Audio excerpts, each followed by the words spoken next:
ورحمۃ اللہ وبرکاتہ نحمده ونصلی علی رسولہ الکریم اما بعد اعوذ باللہ من الشیطان الرجیم بسم اللہ الرحمن الرحیم وما امروا الا ليعبدوا الله مخلصین لہ الدین حنفاء ويقيموا الصلاة ويؤتوا الزکاة وذلك دین القیمہ۔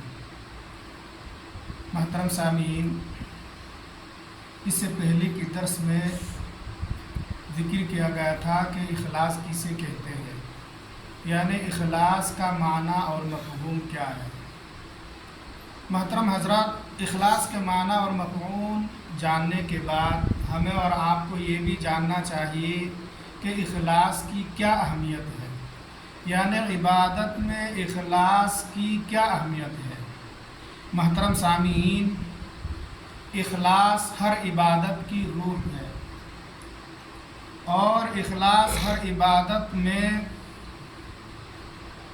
ایسے ہی حیثیت رکھتے ہیں جیسے ایک جسم میں روح کی حیثیت ہوتی ہے۔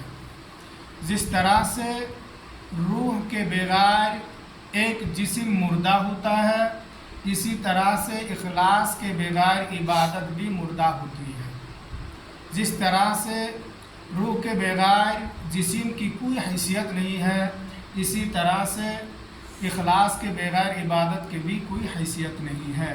محترم حضرات، اللہ تبارک و تعالیٰ نے قرآن مجید سورۃ البینہ میں فرمایا ہے وَمَا أُمِرُوا إِلَّا لِيَعْبُدُوا اللَّهَ مُخْلِصِينَ لَهُ الدِّينَ، اور انہیں صرف اور صرف اس بات کا حکم دیا گیا ہے کہ وہ صرف اللہ تبارک و تعالیٰ ہی کی عبادت کرے، مخلصین لہ الدین، اور دین کو اس کے لیے خالص کرتے ہوئے، حنفاء، شرک سے منہ موڑتے ہوئے، وَيُقِيمُوا الصَّلَاةَ وَيُؤْتُوا الزَّكَاةَ، اور نماز قائم کرے اور زکوٰۃ ادا کرے، وَذَلِكَ دِينُ الْقَيِّمَةِ، اور یہی صحیح اور درست دین ہے۔ محترم سامعین، اللہ سبحانہ و تعالیٰ نے اس آیات کریمہ میں اپنے بندوں کو 5 باتوں کا حکم دیا ہے۔ ان 5 باتوں میں سے پہلی بات یہ ہے کہ اکیلے اللہ تبارک و تعالیٰ کا عبادت کرے، صرف اور صرف عبادت اللہ تبارک و تعالیٰ ہی کے لیے کرے۔ اور دوسری بات یہ ہے کہ دین کو اس کے لیے خالص کر کے، یعنی دین کو اللہ تبارک و تعالیٰ کے لیے خالص کرتے ہوئے عبادت کرے، اور اس کے ساتھ غیر اللہ کو شریک نہ کرے، اور یہ اس بات کی دلیل ہے کہ ہر عبادت میں اخلاص کا ہونا ضروری ہے۔ اسی طرح سے تیسری بات یہ ہے، اللہ تبارک و تعالیٰ نے اس آیت کریمہ میں حنفاء یہ لفظ ذکر کر کے اس بات کی طرف تاکید دی ہے کہ بندے شرک سے منہ موڑتے ہوئے صرف اور صرف اللہ تبارک و تعالیٰ کی رضامندی، اللہ تبارک و تعالیٰ کی تقرب حاصل کرنے کے لیے خالصتاً اللہ تبارک و تعالیٰ ہی کی عبادت کرے۔ اور چوتھی بات یہ ہے کہ نماز قائم کرے، یعنی تمام نمازیں پابندی کے ساتھ، اس کے فرائض اور شرائط کے ساتھ ہمیشہ ادا کرے۔ اسی طرح سے 5ویں بات یہ ہے کہ اپنے مال کا زکوٰۃ دیتے رہے۔ یہ 5 باتوں کا ذکر کرنے کے بعد اللہ تبارک و تعالیٰ نے فرمایا ہے وَذَلِكَ دِينُ الْقَيِّمَةِ، اور یہی بالکل صحیح اور درست دین ہے۔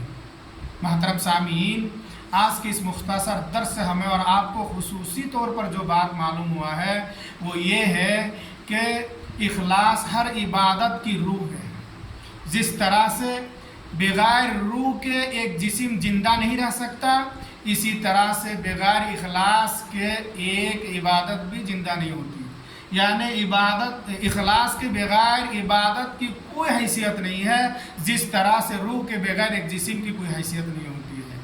اسی طرح سے دوسری بات جو معلوم ہوا ہے وہ یہ ہے کہ اللہ تبارک و تعالیٰ نے ہمیں اور آپ کو یہ حکم دیا ہے کہ ہم صرف اور صرف اللہ تبارک و تعالیٰ ہی کی عبادت کریں، تمام شرکا سے منہ موڑتے ہوئے، اللہ تبارک و تعالیٰ کے لیے دین کو خالص کرتے ہوئے، اللہ کی رضامندی اور تقرب حاصل کرنے کے لیے اللہ کی طرف متوجہ ہو کر یکسو ہو کر عبادت کریں۔ اسی طرح سے تیسری بات جو معلوم ہوا ہے وہ یہ ہے کہ تمام نمازیں اس کے فرائض، اس کے شرائط کے ساتھ، پابندی کے ساتھ ہمیشہ ادا کرنا چاہیے۔ اور چوتھی بات یہ معلوم ہوا کہ اپنے مالوں کا زکوٰۃ دینا چاہیے۔ خلاصہ درس یہ ہے کہ اخلاص ہے تو دین ہے، اگر اخلاص نہیں ہے تو دین نہیں ہے۔ لہٰذا ہمیں اور آپ کو چاہیے کہ ہم ہر عبادت اخلاص کے ساتھ صرف اور صرف اللہ تبارک و تعالیٰ ہی کے لیے دین کو خالص کرتے ہوئے کریں اور تمام شرکا سے منہ مرتے ہوئے عبادت کریں۔ اللہ تبارک و تعالیٰ سے دعا ہے کہ اللہ تعالیٰ ہم تمام کو اخلاص کے ساتھ عبادت کرنے کی توفیق عطا فرمائے۔ اللہم آمین یا رب العالمین۔